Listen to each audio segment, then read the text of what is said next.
प्रभु यीशु मसीह के नाम में आप सबको जय मसीह की। मेरा नाम पास्टर अभिषेक कुमार है और मैं आप सबका footsteps of my saviour project में स्वागत करता हूं। और आज हम परमेश्वर के वचन से सीखेंगे भक्ति के अभ्यास के बारे में और उसकी सामर्थ्य के बारे में कि भक्ति क्या है, उसका अभ्यास हम कैसे कर सकते हैं, उसकी सामर्थ्य क्या है। आपने एक वचन अभी पढ़ा होगा जहां पे ये लिखा है कि भक्ति की साधना कर, क्योंकि देह की साधना लाभदायक है परंतु भक्ति सब बातों में लाभदायक है। वहां पे वचन ये कहता है कि भक्ति का जो लाभ है, परमेश्वर की भक्ति का जो लाभ है वो इस जीवन में भी है और आने वाले जीवन में भी है। क्योंकि ये वचन हिंदी में है तो थोड़ा सा इसे समझना थोड़ा सा कठिन है, तो आइए इसको हम इंग्लिश में NLT वर्जन में पढ़ेंगे कि वहां क्या कहता है वचन। वहां ऐसा लिखा है, train yourself to be godly, physical training is good but training for godliness is much better, promising benefits in this life and in the life to come. यहां पर लिखा है कि शारीरिक अभ्यास, किसी भी तरह का शारीरिक अभ्यास अच्छा है, शरीर के लिए अच्छा है, इस जीवन में उसके लिए अच्छा है, पर अभ्यास जो आप आत्मिकता के लिए करते हैं वो अभ्यास का फायदा आपको इस जीवन में भी मिलेगा और उस जीवन में भी मिलेगा जो आने वाला है। हालेलुया। तो वो अभ्यास क्या है, किस एरिया का अभ्यास है, कहां वो अभ्यास हम कर सकते हैं, आइए इसके बारे में हम सीखेंगे कि 4 चीजें हैं जिन्हें अगर आप रोज करेंगे इसको, तो वो अभ्यास आपको प्रभु के बहुत निकट लेकर जाएगा। आज हम उन 4 बातों के बारे में जानने जा रहे हैं और उन 4 बातों को करते रहने से, लगातार करते रहने से क्या सामर्थ्य है उसके बारे में भी वचन से देखेंगे। तो वो 4 चीजें क्या है। पहले है प्रार्थना, दूसरा है बाइबल अध्ययन, तीसरा है आराधना, चौथा है उपवास। तो सबसे पहले हम बात करेंगे प्रार्थना के बारे में। प्रार्थना, देखिए ध्यान से सुनिएगा, प्रार्थना परमेश्वर के हिसाब से परमेश्वर को बात करना। प्रार्थना कोई स्क्रिप्ट नहीं है। जब यीशु मसीह ने चेलों को सिखाया है ए हमारे बाप की प्रार्थना, तो वहां पर अगर आप उसका एक सरमन है जो बहुत खूबसूरत है और प्रभु ने चाहा तो शीघ्र मैं आपके साथ बांटूंगा कि वहां पर परमेश्वर को स्क्रिप्ट नहीं दे रहा आपको कि ऐसे ही प्रार्थना करनी है, अगर आप ऐसे नहीं करोगे तो सुनी नहीं जाएगी। वहां प्रार्थना के अंदर भेद है। प्रार्थना परमेश्वर से बात करना है, आप अपने दिल को खोल के परमेश्वर से बात करते हैं। लगातार परमेश्वर से बात करना जरूरी है और उसका एक फायदा भी है। तो हम देखेंगे पहले अभ्यास कि कैसे परमेश्वर के दासों ने बाइबल के अंदर उसका अभ्यास किया है, फिर हम देखेंगे उसकी सामर्थ के बारे में। हम निकालेंगे दानियल की किताब 6 अध्याय उसका 10वां वचन। यहां पर ऐसा लिखा है कि जब दानियल को मालूम हुआ कि उस पत्र पर हस्ताक्षर किया गया है, तब वह अपने घर में गया जिसकी ऊपरी कोठरी की खिड़कियां यरूशलेम के सामने खुली रहती थी, और अपनी रीति के अनुसार जैसा वह दिन में 3 बार अपने परमेश्वर के सामने घुटने टेक कर प्रार्थना और धन्यवाद करता था, वैसा ही तब भी करता रहा। प्रिय ध्यान से बात को सुनिएगा कि दानियल सडनली प्रार्थना नहीं कर रहा। मैं विश्वास करता हूं कि दानियल एक प्रार्थना का जीवन बिताता है। इसीलिए जब दानियल पे दूसरे देश का राजा हमला करता है और वो अच्छे नौजवानों को साइड कर लेता है कि अपने राज्य में इस्तेमाल करेगा, आप देखते हैं कि दानियल और उसके जो दोस्त हैं वो राजा का भोजन नहीं करते हैं। बच्चों में लिखा, वो कहते हैं, राजा के उस सेवक से कहते हैं कि तू हमें साग पात दे दे और पीने के लिए पानी दे दे, और वो क्या करते हैं, प्रार्थना करते हैं। हालेलुया। और जब वो व्यक्ति वापस आता है, वो देखता है कि जिनको वो राजा के टेबल से खाना दे रहा है वो लोग इतना अच्छा रिजल्ट नहीं दिखा रहे जितना दानियल और उसके साथी दिखा रहे। प्रार्थना से मेरे प्रियो, यह प्रार्थना से संभव है। जब आप प्रार्थना कर रहे हैं, लगातार प्रार्थना कर रहे हैं, आपका अभ्यास ये हो रहा है, लगातार प्रार्थना कर रहे हैं। आपको शायद प्रार्थना करने में समय कम दे पा रहे हैं आप, स्टार्टिंग में ऐसा होगा आप 15 मिनट ही कर पा रहे हैं, 10 मिनट ही कर पा रहे हैं, पर धीरे धीरे आप अपने समय को बढ़ाएंगे, धीरे धीरे परमेश्वर से बात करना आपको पसंद आएगा और धीरे धीरे आप परमेश्वर को और जानेंगे। दानियल जब ये सुनने में आया कि दानियल को क्या करना पड़ेगा, दानियल को उस मूर्ति के आगे झुकना पड़ेगा, उस राजा के आगे दंडवत करना पड़ेगा, उसको प्रणाम करना पड़ेगा, दानियल इस बात से सहमत नहीं था और दानियल ने इस बात का विरोध किया। मेरे प्रियो, उसने कैसे विरोध किया, उसका ये था कि मैं नहीं करूंगा, मैं सिर्फ अपने परमेश्वर से प्रार्थना करूंगा, मैं किसी राजा से प्रार्थना नहीं करूंगा। और आप देखते हैं कि वो अपनी रीति के अनुसार, उसकी एक प्रैक्टिस है, एक हैबिट है कि वो दिन में 3 बार प्रार्थना कर रहा है। शायद सुबह 6 बजे उस खिड़की में प्रार्थना कर रहा होगा, शायद दिन में 2-3 बजे वो उस खिड़की में प्रार्थना कर रहा होगा, रात को सोने से पहले वो खिड़की पे प्रार्थना कर रहा होगा। लोगों को पता है कि दानियल इस टाइम पे जरूर दिखाई देगा। एक अभ्यास जिसे वो लगातार करता जा रहा है। मेरे प्रियो, जब आप वो लगातार करेंगे, यही हमें करना है, अभ्यास, प्रार्थना का भी अभ्यास लगातार करना है, रुकना नहीं है मेरे प्रियो, लगातार करना है। इसकी सामर्थ्य क्या है मेरे प्रियो? जब आप देखते हैं दानियेल किताब 6 अध्याय 22 वचन में, मेरे परमेश्वर ने अपना दूत भेजकर सिंहों के मुंह को ऐसा बंद रखा कि उन्होंने मेरी कुछ भी हानि नहीं की। हालेलुया। वचन यहाँ साफ बताता है कि जब दानियेल को शेरों की मान में डाला गया होगा तो दानियेल ने क्या किया? प्रार्थना करना शुरू किया। वो इंसान है, डरा होगा, वो इंसान भयभीत हुआ होगा, एक शिकारी है उसके सामने, जो जानवर है, जो भयंकर है, जो कई दिनों से भूखा है, जो बस तत्पर बैठा है इसको फाड़ खाने के लिए, परंतु दानियेल ने प्रार्थना किया होगा। जब प्रार्थना किया होगा मेरे प्रियो, वो अभ्यास लगातार करते रहने से वो अब सामर्थ को प्रकट कर रहा है मेरे प्रियो। वचन में लिखा है कि परमेश्वर ने दूत को भेज दिया। वो शेर जो कई दिनों के भूखे होंगे, वो दानियेल को नहीं खा रहे, दानियेल की ओर जा भी नहीं रहे, उस पर हमला भी नहीं कर रहे, उनका मुंह क्या किया? परमेश्वर के दूत ने बंद कर दिया। ये होता है प्रियो, जब आप लगातार प्रार्थना करते हैं, जब इसको अपना अभ्यास बना लेते हैं, तो ये आपके जीवन में सामर्थ को एक्टिवेट करती है। हालेलुया। जिस प्रकार परमेश्वर ने अपने दूत को भेज के दानियेल के सामने उन शेरों के मुंह को बंद कर दिया है, ये है लगातार प्रार्थना करने की सामर्थ। दूसरा हम पढ़ने जा रहे हैं बाइबल अध्ययन के बारे में। बाइबल जो है अपने आप में जवाब है हर एक बात के लिए। बाइबल क्यों जरूरी है? मैं जब बाइबल को पढ़ता हूं, मैं जानता हूं कि परमेश्वर क्या चाहता है, ये बाइबल बताती है। परमेश्वर के दिल की ख्वाहिश क्या है, ये बाइबल बताती है। परमेश्वर आपको कैसा देखना चाहता है, उसका ब्लूप्रिंट वो बाइबल है। तो अभी हम देखते हैं बाइबल से, अगर आप वचन में पढ़ेंगे, बाइबल को हथियार बोला गया है, शस्त्र बोला गया है कि ये क्या है? आत्मा की तलवार। वचन जो आत्मा का तलवार है, इसे लेने के लिए परमेश्वर बोलता है, इसे लेके तैयार रहने के लिए परमेश्वर बोलता है। परमेश्वर कहता है इससे तैयार रहो, वचन से अपने को भरपूरी से भरे रखो। अभी क्या है आप देखेंगे वचन के अंदर, लूका की किताब, अभ्यास के बारे में बात करेंगे। लूका की किताब 2 अध्याय 46 वचन, और 3 दिन के बाद उन्होंने उसे मंदिर में उपदेशकों के बीच में बैठे उनकी सुनते और उनसे प्रश्न करते हुए पाया। वचन में लिख रहा है कि यीशु मसीह बड़ा इंटरेस्ट ले रहा था बचपन से ही वचन के अंदर, बाइबल के अंदर, पुराने नियम की किताबों के अंदर, पुराने नियम के भविष्यताओं के अंदर जानना चाह रहा था कि वो लोगों की सोच क्या है मसीह के बारे में।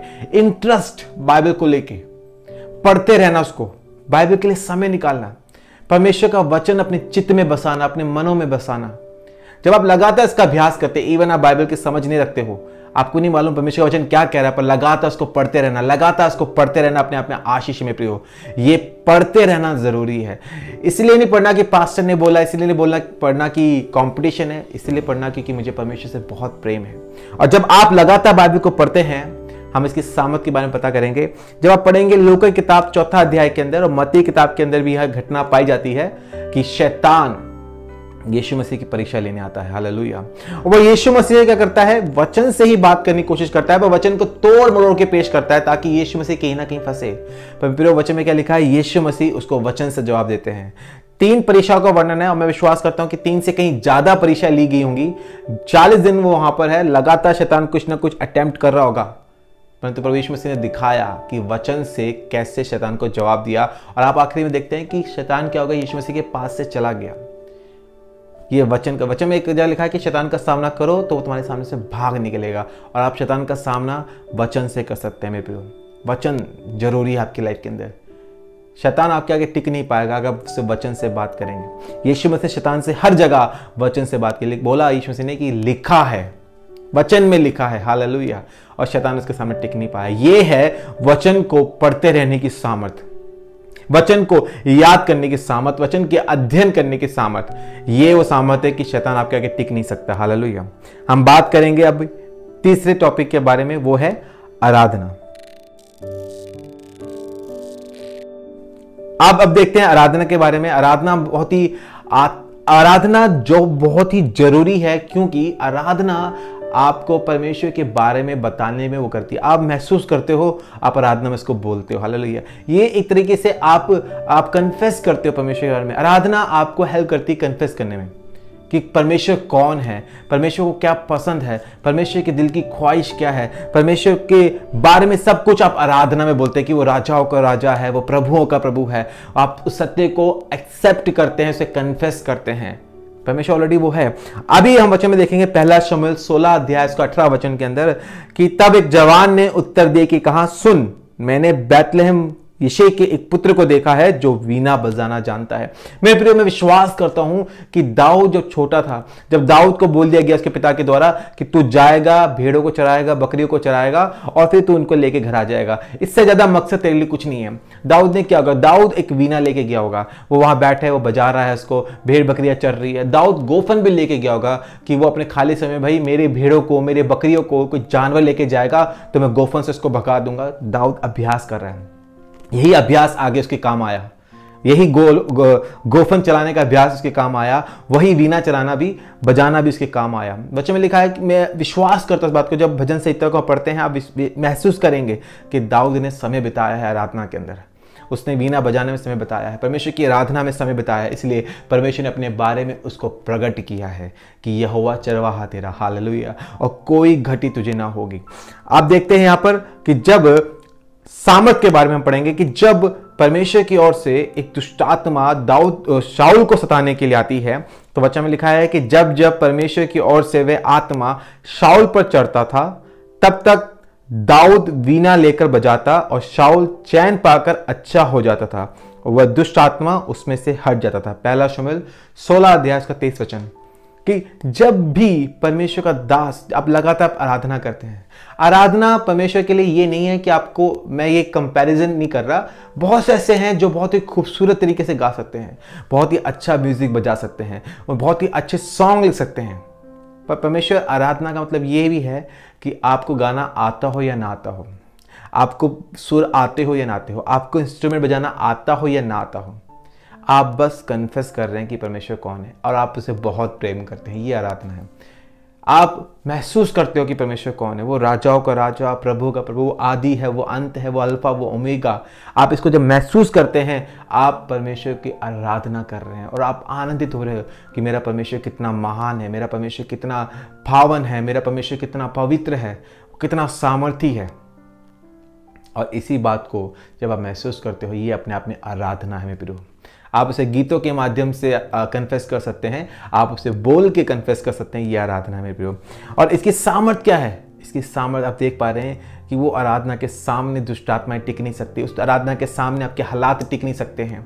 जब यरीहो की दीवार के आगे आराधना की गई, यरीहो की दीवार नहीं टिकी मेरे प्रियो, चाहे वो कितना भी बड़ा बंधन क्यों ना आपकी लाइफ के अंदर। जब आप आराधना करते हैं, आप कन्फेस करते हो कि वो कमज़ोर है जो मेरे सामने है, ये चीज़ें कमज़ोर है, ये हालात कमज़ोर है, वो लोग कमज़ोर है, मेरा परमेश्वर सामर्थ्य है, मेरा परमेश्वर बलवंत है, हालेलुया। ये आप कन्फेस करते हैं और रास्ते बनने शुरू होते हैं। आराधना रास्ता बनाती है मेरे प्रियो, आराधना बंधनों को तोड़ती है, दुष्ट आत्मा ठहर नहीं सकती, बंधन ठहर नहीं सकते उस आराधना के सामने। इसलिए आपका आराधना करना जरूरी है। आपका सुर में होना या सुर में ना होना कुछ भी फर्क नहीं है। आराधना ये कन्फेस करना है कि परमेश्वर कौन है और उसे आनंद के साथ कहना है, हालेलुया। चौथी चीज हम पढ़ेंगे उपवास के बारे में। उपवास बहुत ही जरूरी है क्रिश्चियन लाइफ के अंदर। अगर मैं आपको बताऊं उपवास जो है वो क्या करता है, उपवास अगर आप रखते हैं और आप शारीरिक तौर पे उपवास में हैं पर आप प्रार्थना नहीं कर रहे हैं, तो इसका मतलब ये है कि आप डाइटिंग पे हैं। उपवास का मतलब ये है कि आप भोजन नहीं कर रहे हैं और आप प्रार्थना कर रहे हैं, वचन पढ़ रहे हैं, और आप फिर से भोजन नहीं कर रहे, प्रार्थना कर रहे हैं, वचन पढ़ रहे हैं, आप प्रभु में समय बिता रहे हैं। तो हो क्या रहा है, शरीर कमजोर पड़ता जा रहा है। क्योंकि पाप जब भोजन करते हैं तो क्या होता है, शरीर को ऊर्जा मिलती है, और ऊर्जा को कहाँ लगाएगा, ऑब्वियसली पाप में लगाएगा।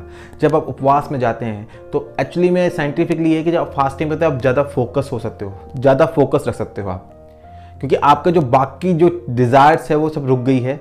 अब आपका फोकस क्या है, अब आप खाने फोकस नहीं कर रहे, आप फोकस कर रहे हो परमेश्वर पे, आप फोकस कर रहे हो परमेश्वर के वचन पे, प्रार्थना पे, आराधना में। तो क्या होगा, आत्मा बलवंत होना शुरू हो जाएगी, शरीर निर्बल होगा, आत्मा बलवंत। और जब आत्मा कमांड ले लेगी, कंट्रोल ले लेगी, तो शरीर उसके वश में हो जाएगा।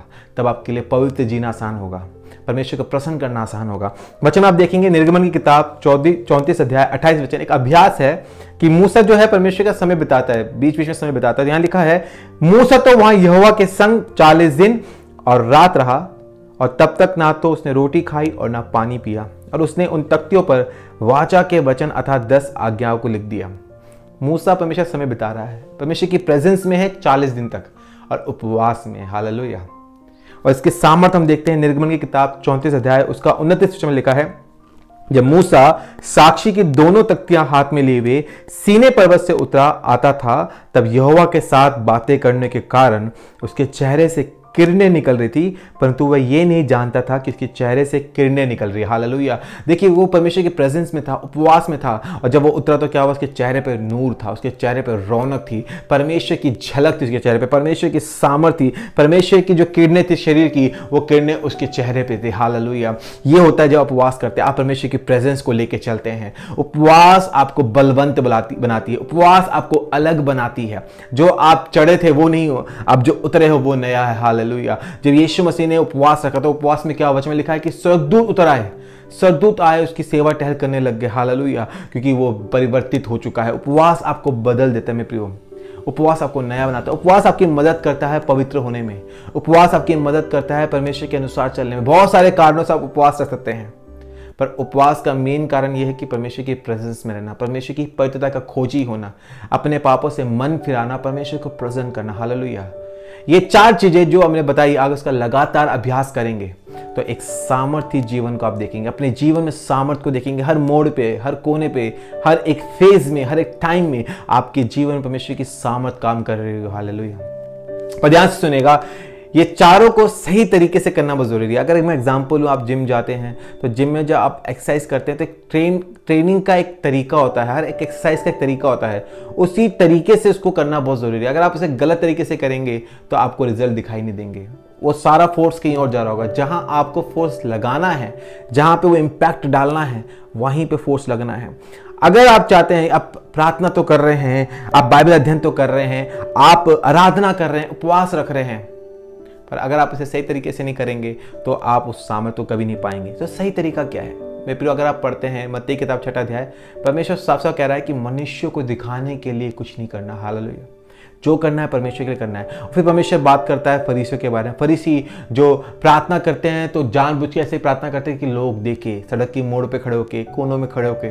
जब वो उपवास रखते हैं तो अपने मुंह को ऐसा बना लेते हैं, बालों को बिखरा लेते हैं, ताकि लोग जाने कि उपवासी हैं। जब वो दान करते हैं तो सड़क पे ढिंढोरा पिटवा देते हैं, ढोल बजवाने शुरू कर देते हैं, लोगों को दिखाते हैं कि मैं दान देने जा रहा हूँ।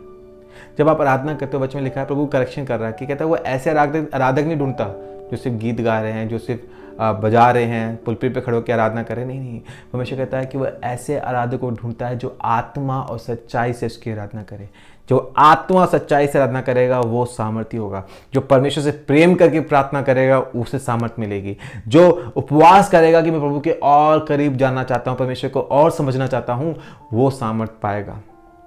जो वचन को सिर्फ सुनेगा नहीं पर उस पर चलेगा तो वो सामर्थ्य को पाएगा। हालेलुया। जरूरी है कि हम इन चीज़ों को करें, सही तरीके से लगातार करें। सही तरीके से करना और लगातार करना आपके जीवन में रिजल्ट को लेकर आएगा। जैसे जिम करना, अगर आप जिम कर रहे हैं, एक्सरसाइज कर रहे हैं, आप उसे सही तरीके से कर रहे हैं और लगातार कर रहे हैं तो ही रिजल्ट आएगा। शुरुआती समय में रिजल्ट कभी नहीं आएगा। शुरुआत में आपकी बॉडी में कोई चेंज दिखाई नहीं देगा, पर 1 महीने के बाद हल्का सा बदलाव, 2 महीने के बाद थोड़ा और बदलाव दिखाई देगा, 3 चौथे 5वें महीने के बाद एक अलग सा बदलाव दिखना, ज्यादा बदलाव दिखना शुरू हो जाएगा। क्यों? क्योंकि आपने सही तरीके से किया और लगातार किया। तो आप लोग भी सही तरीके से आराधना करेंगे, सही तरीके से प्रार्थना करेंगे, सही तरीके से उपवास रखेंगे, सही तरीके से परमेश्वर के वचन को पढ़ेंगे, उसका अध्ययन करेंगे, तो परमेश्वर की सामर्थ को आप अपने जीवन के हर एक क्षेत्र में देखने पाएंगे। तो प्रभु का धन्यवाद करता हूँ इस वचन के लिए। अगर आप लोग इस वचन से आशीषित हुए हैं तो इस वीडियो को शेयर करें और इस चैनल को सब्सक्राइब करें। सबको जय मसीह की। परमेश्वर आपको बहुत की आशीष दे।